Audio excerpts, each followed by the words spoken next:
Bonsoir à tous et ravi de vous retrouver pour Drôle d'endroit, pour une rencontre, numéro exceptionnel cette semaine avec l'un des écrivains les plus libres et les plus rock du paysage littéraire, Virginie Despentes. Virginie Despentes qui est rare à la télévision, mais qui a accepté de nous retrouver ici, dans le cœur du 12e arrondissement de Paris, dans cet ancien tripostal devenu centre culturel, centre musical, centre d'aide collective aussi.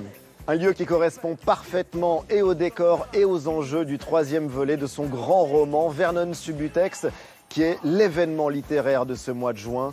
Virginie Despentes viendra nous en parler dans un instant. Paradoxalement, les choses les plus dures ne sont pas les plus dures à écrire. Parce qu'elles sont déjà chargées, je crois, donc elles sortent facilement. C'est tellement atroce que ça marche tout seul. C'est beaucoup plus difficile, là, techniquement, d'écrire une discussion de groupe dans l'herbe. Ah oui. Ah bah ouais, parce que là, 4 clampins qui discutent dans l'herbe, bonne chance, quoi. Sa rencontre, ce sera avec le cinéaste Barbet Schroeder. Le Centre Pompidou lui rend hommage. Au Festival de Cannes, on a projeté très récemment l'un de ses derniers films, dernier volet d'une trilogie qu'il consacre au mal, Le Vénérable W. Film terrifiant, passionnant, dont on parlera tout à l'heure. Pour ce film-là, Le Vénérable W, j'ai un nombre incalculable de plans que je n'ai pas mis dans le film, parce qu'ils étaient trop crus, justement. Ils étaient trop terrifiants. Et j'ai essayé de trouver comment on peut arriver à terrifier et s'en dégoûter.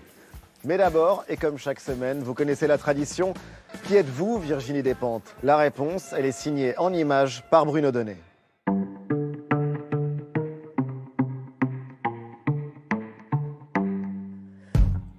Alors, notre invitée de ce soir est, depuis toujours, une femme en colère. Ouais, moi j'ai des comptes à régler, je pense que c'est normal, je vois pas pourquoi je les réglerais pas, quoi. Telle une furie, elle a débarqué dans notre paysage littéraire en 1993 avec un premier roman choc au titre sans embâge. Baise-moi. Un roman qui a désarçonné la presse spécialisée tant en raison de son contenu. C'est vrai qu'il y a beaucoup de violence, beaucoup de sexe. Un peu, ouais. Un peu, non? Beaucoup? Quand même, ouais. Il n'y a que ça? Non, il n'y a pas que de la... Ici, il y a beaucoup de violence et de sexe, c'est vrai. Que de son style, un style direct, brut, en un mot, cash. C'est-à-dire que vous écrivez comme vous parlez. Donc j'écris à la place de parler, quoi, mais j'écris comme j'entends, comme je peux, quoi. C'est vraiment comme je peux. Hein. Il faut dire que Virginie Despentes n'a pas eu un parcours d'auteur extrêmement classique. J'ai pas fait Cannes, Hippocane, blablabla, blablabla. Fille de parents postiers, elle a biberonné à l'engagement syndical, à la contestation et à la lutte des classes, à gauche, toutes. Je suis née dans une famille vraiment de militants. C'est con à dire, mais ça, j'ai vraiment grandi dans un univers de militantisme, de manifs, de pétitions, de collage d'affiches, de AG. Très tôt attirée par les cultures alternatives, elle découvre le punk à l'âge de 13 ans, elle se passionne pour Joy Division.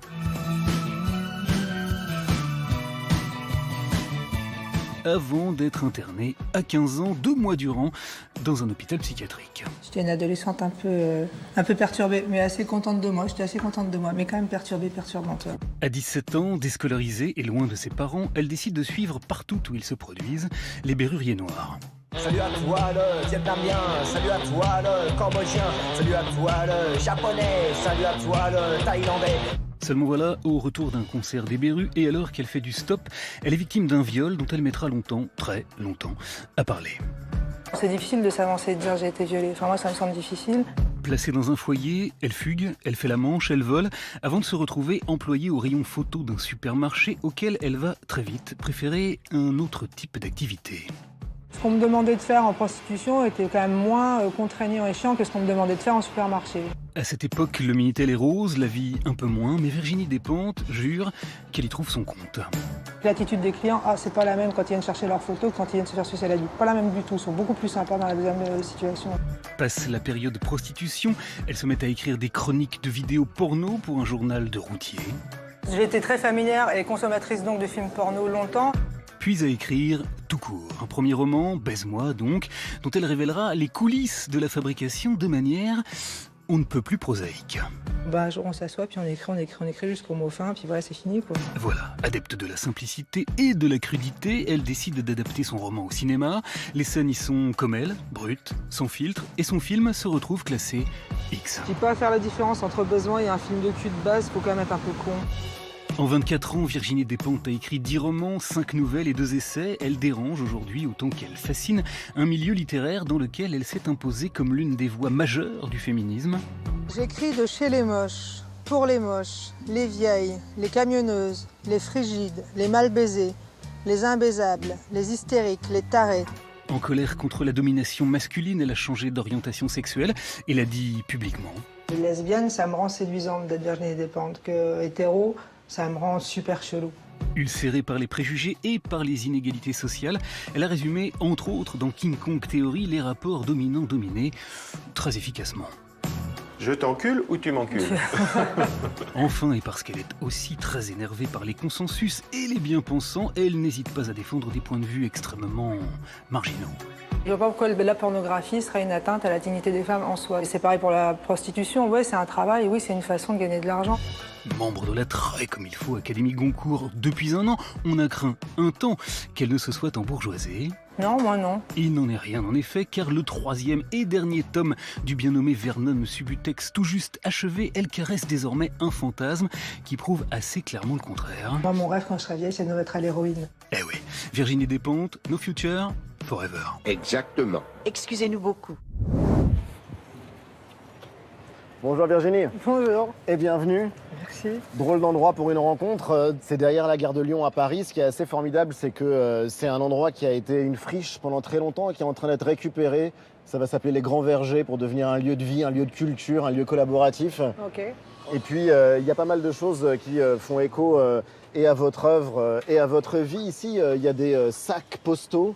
Parce qu'ici, c'était un ancien centre de tri postal. Ouais. Vous avez une histoire avec la poste, déjà avec les parents? Parce que mes parents sont postiers, du coup, j'ai travaillé à la poste plusieurs fois dans plusieurs villes. Et c'est vrai que gamine, la première chanson que vous connaissiez, c'était l'International? Ça a été ça, ouais. Ça a été ça? Ouais. C'était le début des années 70, ils étaient jeunes, mes parents, donc ils étaient vraiment... Bah, j'ai grandi là-dedans, on peut pas dire. Et vous la connaissez encore? L'International? Je la chante pas, mais moi je m'en souviens. Vous la chantez pas? Je chante pas, non. Pourquoi? Bah, si je savais chanter, je chanterais beaucoup, mais je chante vraiment mal. Venez un peu plus loin, il y a une sorte de verger qui va être installé et ça fait assez contraste avec l'univers de vos romans parce que vous avez des romans extrêmement urbains où il y a beaucoup de béton. Et du coup, là-bas, le verger, c'est l'idée, en tout cas dans l'esprit de ceux qui l'ont installé là, que la société doit prendre le pas sur le politique, que c'est par la collaboration qu'on arrivera à quelque chose. Ça vous parle, ça ou Oui, ça me parle, oui. Ouais. Non, ça serait bizarre de répondre non, non? Non, pas du tout, parce que vous pourriez bien, dire, ouais, c'est un truc de bobo, ouais, c'est... Ah, moi, j'ai rien contre les bobos. Non? Non, je me sens très bobo et je trouve ça... Je pense que c'est un des trucs cool qu'on a en France, les bobos. En quoi vous êtes bobo? C'est rare à entendre et c'est très rafraîchissant. Le bobo est devenu l'ennemi numéro 1, l'ennemi public numéro 1. Je suis typique bobo, quoi. Typique bobo? Fille de quoi, c'est ça, fille de fonctionnaire, qui aime la culture, j'aime Manu Chao et la musique de Noir. Enfin ouais, je suis typique la bobo, quoi. Je vis à Belleville et j'aime bien les vergers. Et vous aimez toujours ça, les lieux alternatifs, même si... Maintenant, la plupart des journalistes qui vous interrogent vous disent oui, mais vous êtes embourgeoisé, oui, maintenant vous êtes membre de l'Académie Goncourt. C'est un truc qui revient souvent. Logiquement, ouais, parce que c'est vrai, les deux sont vrais. Mais ouais, je me sens toujours, je me sens à l'aise là où j'ai passé toute ma vie, mais je me sens toujours à l'aise dans les lieux alternatifs, oui. Ouais. Ouais. Punk et académicienne. Ouais. Mais ça me fait toujours bizarre, académicienne.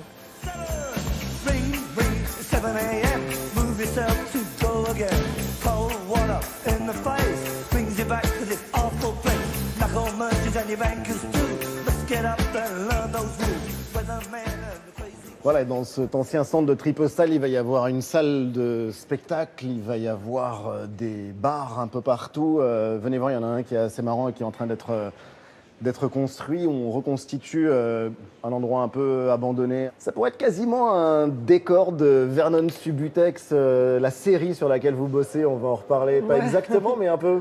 Le flipper, en tout cas, il aurait sa place, ouais. Ouais, ça c'est sûr. Ouais, ou une nouvelle version d'Hélène et les garçons, mais un peu plus... Un peu plus trash. Le punk, la musique, qu'est-ce que ça a ouvert pour vous comme porte? Tout. Il y en a qui voient la Vierge, moi j'ai écouté les Clash. Il y a vraiment un truc comme ça. Et ça m'a ouvert à la politique, ça m'a ouvert à la littérature, à tout un cinéma, à énormément de rencontres, à beaucoup de voyages. J'ai l'impression pendant une dizaine d'années, ça a été vraiment c'est comme ça que je me suis construite. Et après coup, j'ai pas l'impression qu'il... Mais vous êtes construite, par exemple, le refus de l'obéissance, ça vient de là?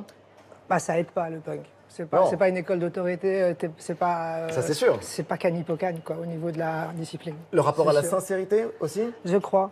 Je crois que c'était s'il y a un truc qui serait important dans le punk, ce serait no bullshit, ce serait de sincèrement qu'est-ce que je pense et sincèrement qu'est-ce que je vois. En tout cas, No c'était une bullshit quête. ou no futur?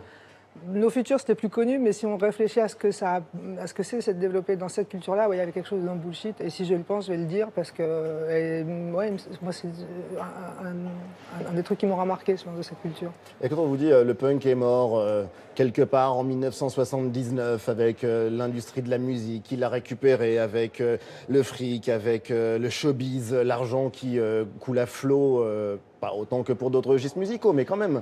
C'est vrai que le punk, comme mouvement musical et comme mouvement d'une intensité, comme mouvement de culture présent, c'est mort, ça c'est sûr. Je vois pas de jeunes gens pouvoir s'exprimer dans le punk, notamment parce que tout est devenu tellement destroy que c'est plus exactement comme on n'est plus sous Giscard, par exemple, en France. Non.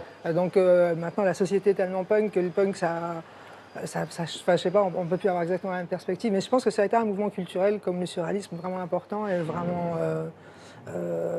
intéressant. Et il en reste quelque chose, et quelque chose qui irrigue ou nourrit votre littérature. Oui, et je pense qu'on est pas mal encore en fait à avoir été marqué par ces mouvements. Voilà. Sur votre t-shirt, il y a écrit fuck. Fuck quoi? Austerity. Je me suis dit que c'était Fuck l'austérité. ouais, après ces élections, je me suis dit que c'était un bon t-shirt. On va continuer à se promener dans cet endroit un peu magique, passant par ici, ouais, le bison.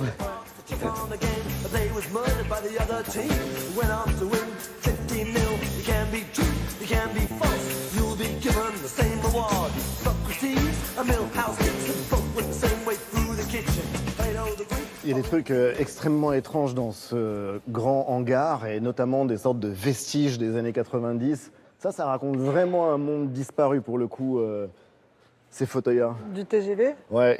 Vous vous souvenez de la sensation de s'y asseoir? Ça va, Bien, c'était non? confortable. Ouais, c'est pas mal. Ouais. À l'époque, on n'était pas dans des bus. Ouais. Et à l'époque où il y avait des wagons fumeurs, Ouais. ça vous le C'est regrettez vrai, ou pas? Oui, et en même temps, c'était atroce, non? Ouais, J'en ai un c'était souvenir vraiment abominable. atroce. Donc même vous, en fait, vous êtes d'accord avec certains trucs hygiénistes? Oui, Ça, c'est parce que complètement c'est fou. impossible de parler d'autre chose. Je suis C'est désolée. impossible de parler d'autre chose que de ce chef-d'œuvre Édith Cresson, un autre personnage des années 90. Ouais. Qu'est-ce qu'elle vous inspire? Bah, c'est le tableau, je me dis qu'est-ce qui se passe, qui a fait ce tableau, pourquoi? Ça m'inspire, c'était la première fois qu'on avait une femme Premier ministre et après on n'a pas recommencé jusque maintenant. On a l'impression que ça a été une victoire du féminisme, mais une victoire extrêmement éphémère du féminisme, Édith Cresson. C'était un échec. C'est un Ça a échec. été tellement violente. Depuis, il a été impensable de recommencer, quoi, peut-être jusqu'à dans peu de temps, mais... On ne sait pas, ça reviendra. Qu'est-ce Oh, que ça j'espère. évoque pour vous, le féminisme? Vous Ouais, l'êtes devenu tardivement ou pas? Non, ma mère était féministe, donc c'est quelque chose, j'ai toujours entendu parler de féminisme. J'ai toujours... C'est une évidence. Ça m'a toujours intéressé. Penser le monde en termes de qu'est-ce que c'est la spécificité d'être une femme et qu'est-ce qui vient avec. Ouais. Ça a toujours été... Ouais, j'ai grandi là-dedans. Ouais. Et il y a des choses que vous vous interdisez dans votre écriture en tant que femme? Non, Non? non, je crois pas. Je vois pas trop pourquoi je m'interdirais à des choses, non. Et les mecs dans tout ça? Les mecs, vous écrivez des livres depuis longtemps, ça c'est plus... Ouais. Je m'en fais pas trop pour vous, quoi. Non, mais ce que je veux dire, c'est que le masculin dans vos livres, parce que votre héros des dernières années, celui qui vous accompagne maintenant depuis des années, c'est un mec. Ouais, Mernan, c'est un mec. Ouais. Je sais pas si c'est un vrai mec, parce qu'il est peut-être un peu sympa pour être un vrai mec, mais c'est un mec. Et pourquoi avoir choisi un homme dans Vernon Subutex? Pourquoi pas au début que... C'est venu un peu... Je me suis pas trop posé la question. Après, une fois que le livre a été publié, je me suis dit que c'était un vrai soulagement pour moi de travailler avec un personnage masculin, parce que j'ai l'impression que c'est beaucoup plus facile à accueillir pour les lecteurs. Ils se posent beaucoup moins de questions C'est vrai quand c'est un homme. Ouais, je pense qu'on a moins l'habitude de contrôler et de commenter ce que font les hommes. Donc j'ai eu la sensation en sortant le livre c'est cool d'avoir un personnage mec, parce que là, les lecteurs, il y a 1 milliard de questions qui se posent pas. Sur est-ce que c'est sa faute, est-ce que c'est un salaud parce qu'il couche avec tout le monde, est-ce qu'en fait il aurait dû faire des enfants, est-ce qu'en fait il est trop agressif, c'est pour ça que, est-ce qu'il l'a bien cherché, tout ça, ça se pose pas. Pour un mec, il y a une vraie tendresse, je pense, du lecteur pour les hommes, et une vraie permissivité, les mecs font un peu ce qu'ils veulent. Tant que c'est en plus, lui, il fait pas grand-chose, mais ce serait une fille, je pense qu'il y aurait beaucoup plus de... C'est marrant quand notamment même parce que qu'elle vous couche ayez avec, intégré ça. couche avec tout le monde. Ce serait une fille, je pense qu'on aurait eu des réactions très différentes. Ouais, donc vous pensez au lecteur quand vous écrivez. Ouais, moi je pense au lecteur. Je trouve bien que d'autres n'y pensent pas. Je trouve bien, moi, de devoir lire des romans exigeants qui me demandent un effort. Mais moi, je fais des romans faciles à lire. J'ai envie qu'ils soient faciles à lire. J'ai envie qu'ils puissent être perçus à plusieurs niveaux, mais qu'il y ait un niveau confortable. Il y a un niveau où on soit assis comme ici. Ouais. Et qu'on ne s'occupe pas de savoir comment ça marche le train, où sont, qui nettoie les toilettes. Et qu'on soit Donc ils juste soient bien, quoi. embarqués. Voilà. Et je pense que je fais des livres que les gens qui lisent très peu peuvent lire. Oui. Ils peuvent entrer dedans, ils ne se sentent pas menacés, ils ne se sentent pas jugés, ils sont chez eux. Et c'est aussi pour eux. Et donc j'aime bien cette idée d'un peu faire l'effort de comment, ok, je t'emmène. Oui, il y a certains des lecteurs qui vous lisent comme s'ils lisaient du pur roman, de la pure fiction, et d'autres au contraire qui essayent de savoir si c'est effectivement ce qu'a vécu Virginie Despentes, si c'est vraiment ses expériences qu'elle a traversées ou vécues. Lesquels des lecteurs ont la bonne approche? Les deux sont justes. Moi, je tire énormément de choses de ce que je mets énormément de choses de ce que je vis, parfois même des détails. Oui, et puis en plus, il y a même des choses que vous avez racontées, énormément de choses dont vous avez parlé, Mais de ça, votre vie la plus c'est vraiment intime. dans King Kong Theory, c'est-à-dire Ouais. c'est un autre... parce que dans le roman, par contre, ça, je fais pas un autoportrait non plus. Un jour, peut-être que je le ferai. Peut-être qu'un jour, je me dirai, moi, je vais raconter ma vie comme je l'imagine, enfin, comme moi, je l'ai vécu, quoi. Mais pour l'instant, c'est pas ce que je cherche à faire. Je fais plus ce truc de collage, quoi. Mais c'est vrai que, par exemple, je regarde Walking Dead, on le sait, parce que je vais en parler tout de suite dans le roman à un moment ou à un autre, quoi. Ça, Ouais. où j'entends ça à la radio, ça me frappe, c'est dans le roman le lendemain, ça c'est sûr. Ou vous regardez The Voice, ou on imagine mal que vous regardiez La Reine des Neiges, mais après tout, pourquoi pas? Et j'ai regardé Reine des Neiges, la preuve, c'est dans le livre. Venez, on va continuer la balade Reine des Neiges. Ciao. Bye bye Edith.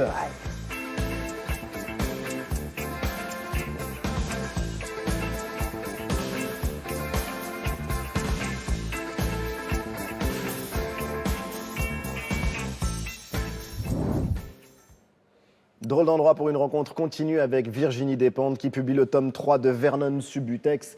Vernon Subutex qui vient conclure une trilogie, c'est la suite et la fin d'une histoire.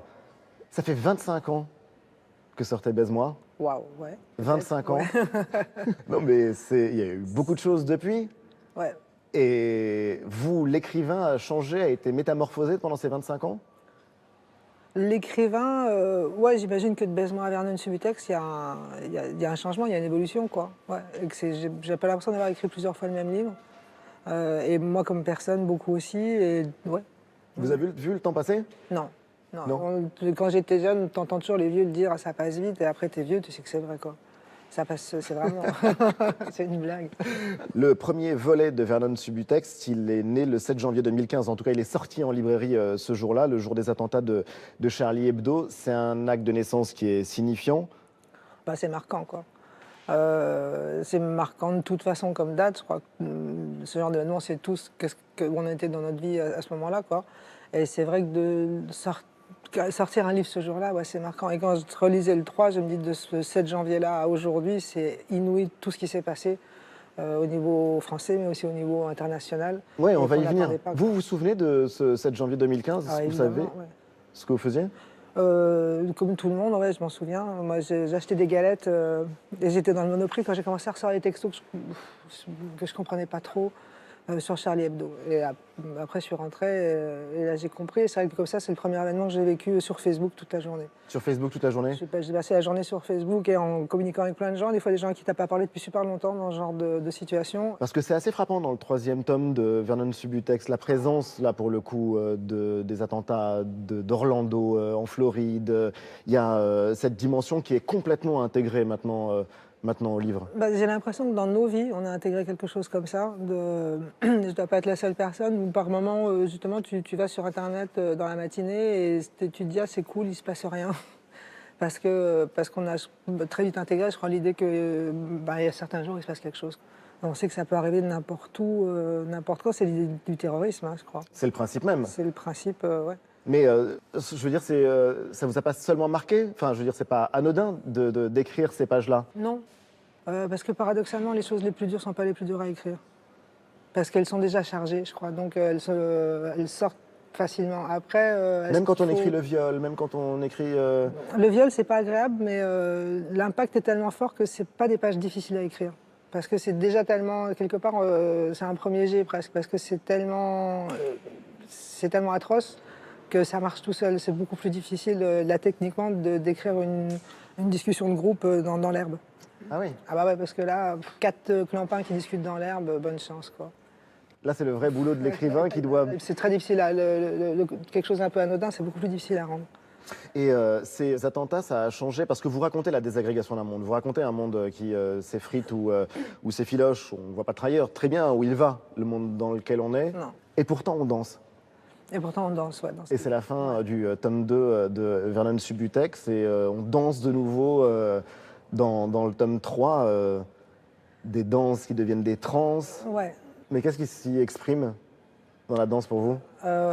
Tout s'exprime, c'est ça qui est intéressant, c'est que si on danse avec des gens, on danse avec des gens, on ne danse pas tout seul dans son salon, c'est autre chose. On danse quand même ensemble. Et donc c'est des contacts de corps qui c'est pas le sexe, c'est pas non plus anodin, parce qu'il y a quand même un rapport, c'est pas une séduction normée, c'est encore autre chose. Et pourtant il y a un contact à ce L'oubli de moment-là. soi? Ou visiter un endroit de soi différent. De trans. Ouais, mais un endroit de soi différent, un état de conscience un petit peu différent. Et je crois que parfois dans des concerts, on atteint collectivement un état, pas de transe, mais quand même, c'est un état de conscience modifié. On n'est pas exactement la personne qu'on était 2 minutes avant en train de fumer une clope devant. Et ça m'intéresse. Ouais. Je pensais que le temps passant, ça m'intéresserait moins, les concerts, et en fait, pas du tout. Ou la musique, ou danser, ou parce qu'on se dit, bon, avec le temps, j'ai peut-être. Et en fait, non, ça, je trouve ça super, super intéressant. Et aussi, effectivement, que dans des situations de tension extrême, et même, si j'ai bien compris, dans des pays en guerre, danser, par exemple, quelque chose qui est très important, parce que c'est vraiment une façon d'être vivant de façon très intense. Vernon, ça va devenir une série télé Ouais. que vous n'écrivez pas. Que je n'écris pas. Dans votre travail, quand vous le décrivez, vous dites que ça vous a beaucoup influencé de regarder des séries télé. Ouais, mais j'en regarde, là, c'est devenu pratiquement Pathologique, mon c'est activité vrai quasi principale. Ouais, je vais pouvoir arrêter toutes les drogues dans peu de temps, parce que je suis tous les soirs devant... il y en a tellement, c'est impossible de toutes les voir. Et ça, quand il y a une profusion comme ça, c'est vachement intéressant de la vivre au présent, parce que là, c'est l'explosion d'une forme, quoi. L'explosion d'une forme. Ouais. Quelle série vous regardez? Il y en a plein. Là, je viens de voir la Suzanne Sarandon et Jessica Lange, mais je ne sais pas le dire en anglais, c'est pour ça que je ne dis pas le titre, Feud ou Feud, ou bref, celle-ci. Les gens qui la connaissent se reconnaîtront. Feud. Feud. Feud. Ouais. On va dire Feud. Essayons avec Feud. Oui, mais en quoi ça influence le travail de l'écrivain?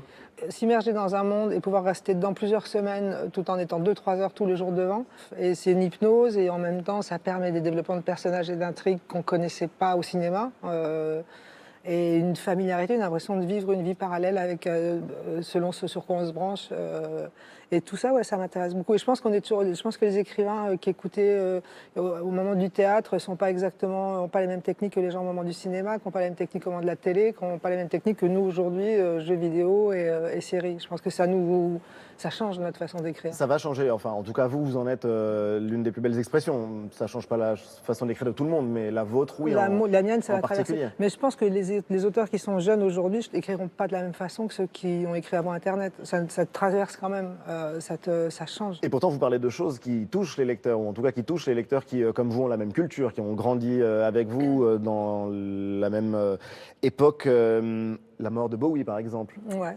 qui est là, présente dans le film. Voilà, ça a touché du monde. Hein. Ouais. La mort, moi, j'étais pas une grande fan de Bowie, mais c'était vraiment, c'était encore plus impressionnant, je trouve, que la mort de Michael Jackson, parce que là, on a découvert qu'il y avait vraiment beaucoup de gens qui étaient, viscéralement liés à Bowie. Quoi. Oui, et c'est même d'ailleurs sous le sceau de Lazarus, le dernier album de Bowie, en fait, qui est placé ce 3e tome de Vernon Subutex. Ouais. Et pourquoi ça? Il y a un Parce moment que dans je le l'ai roman qui est écouté. assez formidable, d'ailleurs, où il y en a ras-le-bol. Après la mort de Bowie, il y a Starman qui passe absolument partout, il y a ces chansons de lui qui reviennent en boucle, en tout cas ses plus grands succès, jusqu'à l'Overdose. Ouais. Et Oui. vous, c'était une manière de lui rendre hommage Ouais, comme c'était un personnage jeune, je me suis dit à un moment donné aussi, si t'es très jeune et que t'as pas écouté Bowie, à un moment donné, tu dois en avoir marre. Parce qu'il y a eu, moi j'ai l'impression de vivre avec Bowie pendant 3 mois non-stop. D'ailleurs, tous les gens que je connaissais écoutaient Bowie partout. J'ai vu des films avec Bowie, Et c'est vrai que j'ai beaucoup écouté le dernier album de Bowie, même avant sa mort, parce que je pense que c'est un album inouï et que je trouve ça très beau d'être capable d'avoir un parcours. Et à la fin, ton dernier album, c'est encore un chef-d'œuvre. Mais il y a un côté crépuscule des idoles aussi, parce qu'il y a Bowie, il y a l'ami de Motorhead aussi Ouais, qui meurt qui aussi. disparaît. De toute façon, en général, Vernon Subutex, c'est vrai que c'est souvent l'histoire d'un passage, quelque chose d'un monde qui meurt, quoi. Et un monde sans limite, le mot King Mister pour moi, De quoi. Motorhead. C'est un monde, voilà, va falloir vivre dedans, quoi. Il nous reste Johnny, mais bon, ça va, tu vois. D'ailleurs, Motorhead, c'est un groupe dont on parle dans Vernon Subutex comme d'un pilier, comme d'un refuge, comme d'une maison. Pour moi, c'est tout à l'heure, on verra Barbet Schroeder qui a travaillé avec Bukowski, et il y a quelque chose dans ma tête à moi, en tout cas, de proche entre Motorhead et Bukowski, parce que ouais, ça a été des vraies compagnies, des vrais refuges et des vrais artistes qui n'avaient pas peur d'être des losers. Qui n'étaient pas des losers, ni Bukowski ni Lemmy sont des losers, mais qui n'avaient pas ce truc du puis qui n'avaient pas ce truc du je suis le premier, méga glam, je suis plein de thunes, ils vivaient bien, mais c'était pas. Ils écrivaient pour les losers des histoires de losers, et Lemmy, je crois, faisait de la musique un peu de loser, mais qui t'accueille vachement bien, qui est vachement tendre. Est-ce que je me trompe si je dis que Vernon Subutex, c'est un livre du crépuscule? Non, c'est un livre du crépuscule, parce qu'il n'y a pas, c'est pas un livre sur du renouveau. C'est vraiment un livre sur des choses qui s'éteignent, et en même temps, c'est aussi un livre sur des choses qui mourront pas. Qui s'allument de temps en temps. Ouais. Et puis c'est quand même aussi, il y a des choses qui, à mon avis, qui disparaîtront pas, bizarrement. Comme justement la musique et ce qu'elle peut provoquer. Je pense que ça disparaîtra pas tout de suite. Comme certains mouvements, c'est assez curieux parce que Nuit debout, par exemple, c'est quelque chose qui émerge, qui pourrait faire penser à une aube au lieu du crépuscule. Ouais. Et qui se situe à la fin du roman, donc on ne sait pas, peut-être que... mais là, il me manque... mais ça, c'est la militante qui a envie d'y croire et qui ne sait pas. Je crois aussi, mais ça c'est ma position, que de toute façon on ne peut pas continuer exactement comme on est lancé. On peut continuer encore, on prendra le mur, donc il faudra bien faire autre chose. Et cette autre chose, c'est curieux cet optimisme qu'il y a chez vous. Je ne suis pas morte non plus. Tu vois, non, mais en même temps, vous écrivez parfois sur des choses qui sont si brutales, et puis avec la présence de la mort, justement, comme je le disais dans le dernier livre, ou de la violence. Et malgré tout, il y a un truc, une pulsion de vie qui est là. C'est l'histoire, non. Assez souvent, on a traversé des périodes collectives vraiment obscures. Il y a un cycle. Après, en général, il se passe d'autres choses, des choses plus positives. C'est plus ou moins joyeux. Là, je crois qu'on est vraiment dans une obscurité collective, super sinistre. Et à un moment donné, ça aura une fin. Je ne sais pas si moi, je serai là pour l'avoir, mais à un moment donné, il se passera autre chose. Oh, si, vous serez là, un peu pour l'écrire. J'espère. J'espère aussi, ouais. On va bientôt accueillir Barbet Schroeder, mais quelques questions pour clore cet entretien en tête-à-tête. Pour savoir si vous êtes plutôt 20e ou 21e siècle. La 21e, parce que j'ai pas le choix. Il y a beaucoup de choses qui me plaisent quand même dans le 21e. Parce que je critique beaucoup Internet, mais je suis tout le temps dessus. Je trouve que pareil, c'est génial d'avoir connu ça. Le moment où ça a été inventé, le moment où ça s'est déployé, même si on est un peu catastrophé par moment par ce qui s'y passe, c'est quand même Donc vous êtes 21e? Je suis 21e, ouais, je suis 21e. Marc Dorcel ou YouPorn? Là, je serais Dorcel. Là, je suis old school du porno. Ouais. Le porno contemporain, je le trouve trop. Là, je suis sur mon âge. Là, je me dis, mais qu'est-ce qu'ils ont, quoi? Pourquoi Ouais. Qu'est-ce qui vous étonne dans la consommation archi-démocratisée du porno sur Internet? Non, c'est la production à ce point. Comme il n'y a plus du tout d'argent dans le porno, c'est vraiment devenu un genre super... brutal, et ce qui me frappe, moi, c'est à quel point, parce que je connais bien le porno, en fait, j'en ai regardé beaucoup pendant longtemps, et à quel point c'est devenu réellement, là pour le coup, et c'était pas le cas jusqu'au début des années 2000, super hostile avec les filles, avec le plaisir féminin. Ce qui n'était pas, justement, quand on regarde un Dorcel, tu as l'impression que ce qu'il essaye de faire, en général, dans ses films, c'est filmer le plaisir féminin. Aujourd'hui, c'est no fucking way, aucune de ces putains de meufs sera contente d'être là, et ce qui fait que tu as l'impression qu'il y a une... la question que je me pose, c'est qu'est-ce que vous, les mecs, qui sont quand même les gens qui produisent le plus et regardent le plus de porno, qu'est-ce que vous avez pour nous en vouloir à ce point-là? Il y a quand même, à un moment donné... Et là-dessus, non, je préférais le porno des années 70, 80, 90. Ouais. Et sans drogue ou sans gluten? Je suis pas trop sans drogue. Je serais plutôt gluten, quoi. C'est une très bonne réponse. On va maintenant accueillir Barbet Schroeder, l'immense Barbet Schroeder qui a presque 50 ans de carrière, 19 films. Il a été récompensé d'un César, nommé aux Oscars. Il est à l'honneur du Centre Georges Pompidou et il sort un tout nouveau documentaire. On va en parler car vous avez beaucoup de choses à échanger avec lui. C'est pourquoi nous avons eu la drôle d'idée de vous marier. C'est signé Bruno Donnet. Avez-vous la plus petite idée de ce qui peut bien rapprocher Virginie Despentes de Barbet Schroeder?